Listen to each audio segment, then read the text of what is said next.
balita na dumaan sa radyo at tumigil sa paghinga ng kapitbahay. May nagbabantay sa pila, may nagmumura ng tahimik, may papeles na pinipiga. May nagbabasa ng ulat, may pumapasa ng tsokolate, may nawawalang sandalyang bakal.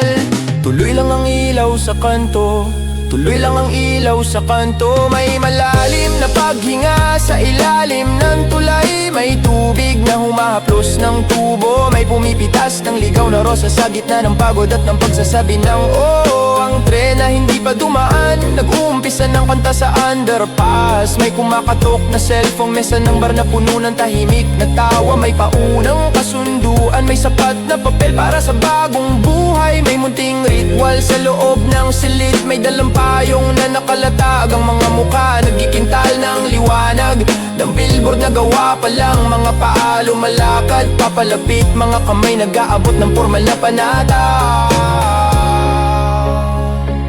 Tuloy lang ang ilaw sa kanto, tuloy lang ang ilaw sa kanto.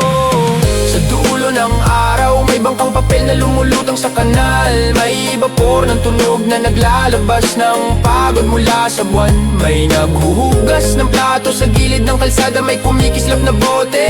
May pumapailang na tulo ng ulan sa bubong ng munti at tumatahan. May naglakad palayo, may nagtalikod, may humiga sa harap ng kampana. Ang ilaw ng poste sumasayaw, ang lungsod humihinga, hindi nagsasalita.